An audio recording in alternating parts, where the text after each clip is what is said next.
Diaspora FM, le journal.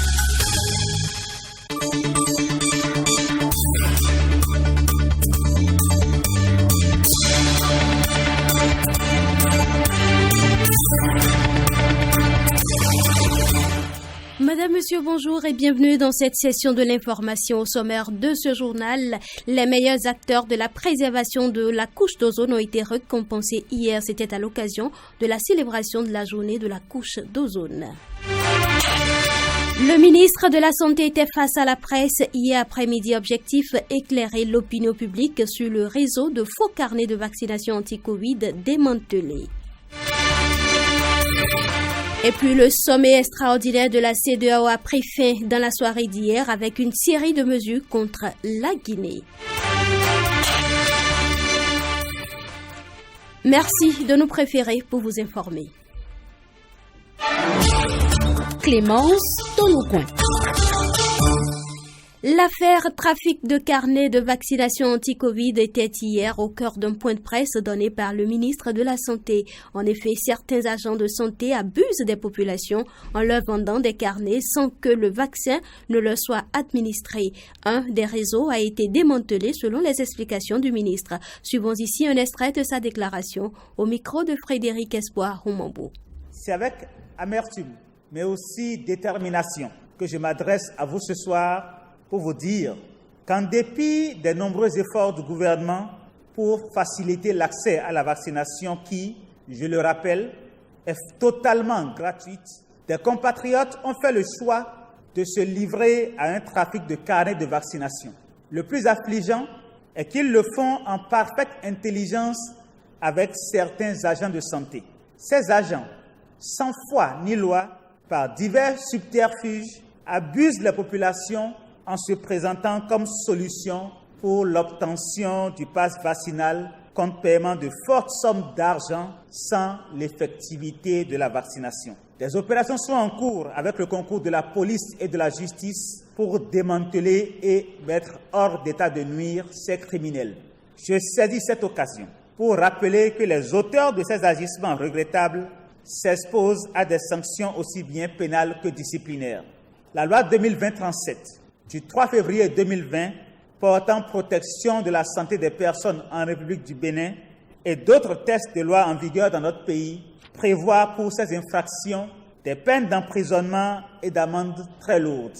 Je voudrais également rappeler qu'au-delà des sanctions pénales, ces agents de l'État indélicats courent le risque de sanctions disciplinaires pouvant aller jusqu'à la radiation ou la rupture du contrat de travail conformément aux dispositions de la loi portant statut général de la fonction publique. J'en appelle donc à la conscience et à l'esprit patriotique des agents en charge de la vaccination, qu'ils pensent à leurs emplois, à leurs familles respectives, à l'honneur et à la réputation des corps auxquels ils appartiennent, mais surtout à leur serment de préservation de la vie humaine avant de poser ce genre d'actes.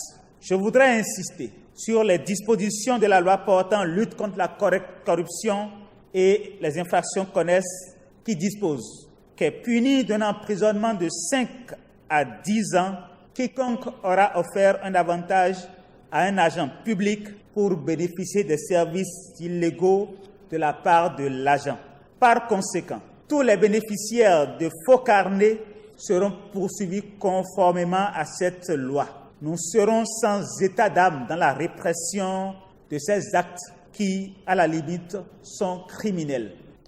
La communauté internationale a célébré hier la journée mondiale de préservation de la couche d'ozone. Cette année, le Bénin a profité de l'occasion pour distinguer les meilleurs acteurs de cette lutte, grâce à qui le Bénin est compté parmi les pionniers de la lutte pour la préservation de l'environnement et du climat. L'événement a eu lieu hier à Cotonou. Suivez le compte-rendu de Aimé Juste Defodji. Cette 34e édition de la Journée mondiale de l'ozone porte sur le protocole de Montréal. Elle vise le maintien des aliments, des vaccins et des médicaments dans les normes en cette période de pandémie. directeur général de l'environnement et du climat, Martin Pépin Aïna. En ces temps difficiles de résurgence de la maladie de la COVID-19, où la vaccination devient une nécessité pour préserver nos vies, la communauté internationale identifie à dessein un thème évocateur, protocole de Montréal, pour que nous, nos aliments et nos vaccins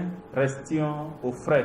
Ce thème est l'expression claire de l'importance de cet accord ratifié par le Bénin en juillet 1993 et qui motive l'instauration d'une chaîne de froid pour la conservation de nos vaccins, de nos produits alimentaires et pour notre propre confort. Le secrétaire général de l'ONU, Antonio Guterres, exhorte les États à continuer la lutte implacable pour la préservation de la couche d'ozone. Une déclaration lue par le point focal du protocole de Montréal au Bénin, Yvette Gauthier. La coopération à laquelle nous avons assisté dans le cadre du protocole de Montréal est exactement ce qu'il nous faut maintenant pour faire face au changement climatique.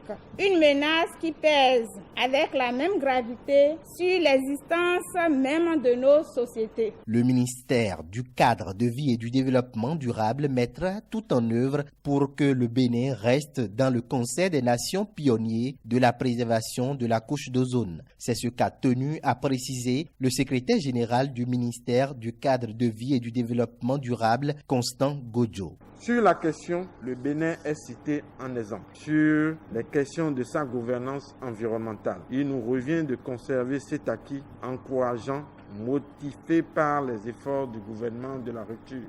Cette célébration a permis au ministère du Cadre de vie et du développement durable de distinguer les 8 meilleurs chefs d'atelier froid et climatisation au terme de l'examen national spécial de qualification professionnelle ainsi que les directeurs départementaux de l'industrie et du commerce Ouémé Plateau et Zou Colline.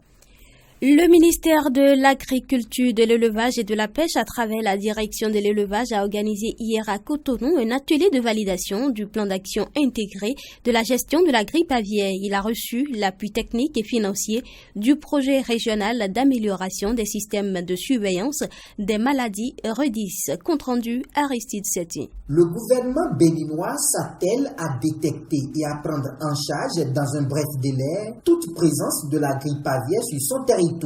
Pour ce faire, différents cadres du ministère de l'Agriculture, de l'Élevage et de la Pêche et des partenaires techniques et financiers ont procédé ce jeudi à la validation du plan d'action intégré de la grippe aviaire. Nous allons, au cours de cet atelier, passer au peigne fin ce plan et élaborer une feuille de route pour une mise en œuvre diligente des différentes actions. Je vous encourage à porter des amendements nécessaires au fin d'une amélioration subséquente du document soumis à votre appréciation pour doter le Bénin d'un plan d'action intégré pour le contrôle des foyers à influenza afin de gérer au mieux cette crise sanitaire de la grippe aviaire.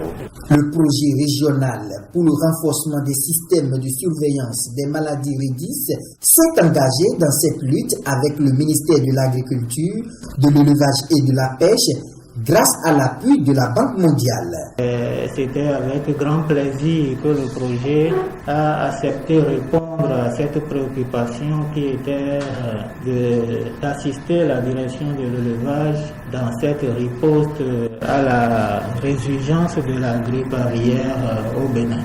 Vous n'êtes pas sans savoir que le projet REDIS est ce projet qui intervient donc sur plusieurs aspects, notamment la surveillance des maladies. Au cours des travaux, les participants vont optimiser le déploiement en urgence et selon l'approche Zone Health, des ressources humaines et de la communication indispensables à la réussite de la riposte à la résurgence de l'influenza aviaire hautement pathogène dans le sud du Bénin.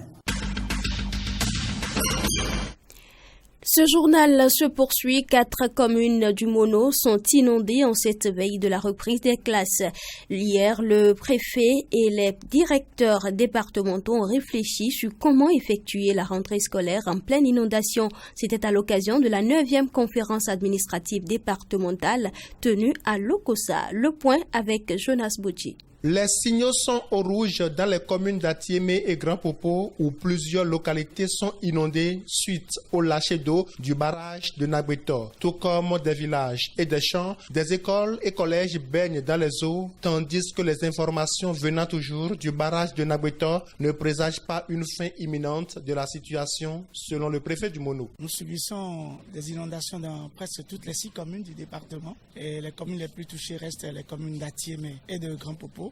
Dans une moindre mesure, Lokossa et Ruyobe. Nous avons remarqué effectivement que depuis quelques temps, le niveau d'eau baisse, mais avec les dernières informations qui promettent encore des lâchers d'eau du côté du barrage de Nagbeto, il y a urgence à ce que les différents acteurs se déploient afin d'aller au chevet de ces populations qui vivent des sinistres. Sans savoir quand les eaux se retireront des établissements scolaires inondés, les directeurs départementaux s'activent pour les derniers réglages en prélude à l'ouverture des classes dès lundi prochain. Nous avons tenu une séance préparatoire avec tous les chefs d'établissements publics comme privés. Nous avons, à la suite des mutations nationales, effectué les mutations à l'échelle départementale. Et c'est en prenant en compte ces mutations à l'échelle départementale que les emplois du temps sont en train d'être attribués aux enseignants permanents. Cette année, comme on en a l'habitude depuis un moment, un calendrier particulier s'impose aux établissements scolaires inondés. Le préfet du Mono demande déjà le point des établissements concernés. La situation d'inondation a des effets négatifs sur certains établissements scolaires qui ne pourront pas ouvrir la porte au même moment que ce qui est annoncé dans le calendrier académique et scolaire. Nous avons instruit les 2 directeurs concernés de prendre langue avec les communes afin d'avoir une liste exhaustive de ces établissements touchés et qui peuvent être potentiellement touchés afin que nous puissions élaborer un calendrier spécial pour ces enfants. Perturbation de la rentrée scolaire dans les localités inondables du département du Mono, c'est un feuilleton sans fin qui livre cet épisode à chaque... Les nouvelles africaines et internationales. Au-delà des frontières du Bénin, les dirigeants des 15 pays de la CEDEAO réunis en sommet extraordinaire au Ghana ont décidé hier de la tenue dans un délai de 6 mois des élections présidentielles et législatives pour la restauration de l'ordre constitutionnel en Guinée. Ils ont aussi décidé de geler les avoirs financiers des membres de la junte et de leurs familles et de les interdire de voyage. Ils ont maintenu la première mesure prise après le putsch du 5 septembre, la suspension de la Guinée des organes de décision de la CEDEAO. Ils ont demandé à la présidence ghanéenne, en exercice de l'organisation, de se rendre dès que possible en Guinée pour notifier leur décision au nouveau maître de Conakry. Une mission de haut niveau est donc attendue aujourd'hui dans la capitale guinéenne, a dit un diplomate proche de la CEDEAO, sans pouvoir en préciser la composition ni le programme. Aucune confirmation officielle n'a été obtenue auprès de la CEDEAO ou du Ghana. Toujours en Guinée, la série de concertations entre les auteurs du putsch qui ont renversé le président Alpha Condé le 5 septembre et les acteurs de la société guinéenne se termine aujourd'hui au Palais du Peuple à Conakry. Après les partis politiques, la société civile, les coordinations régionales, les chefs religieux et les diplomates hier, les militaires du Comité national de rassemblement et du développement avaient convié les acteurs économiques. Parmi les priorités exprimées, la lutte contre la corruption. Et pour finir, au Cameroun, les associations étrangères n'ont plus que 10 jours pour se soumettre aux demandes faites par le ministre de l'administration territoriale. Depuis le 26 août, un délai d'1 mois court. Si elles n'ont pas déposé dans les temps plusieurs nouveaux documents à la direction des affaires politiques, elles risquent de voir leurs activités au Cameroun suspendues.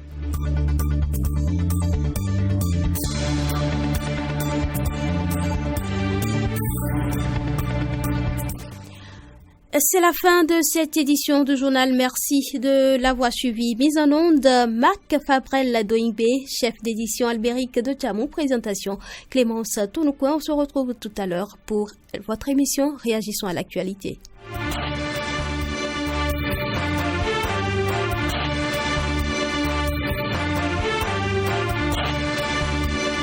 De l'éducation à la culture, de la culture à la politique, la culture à la politique, la culture à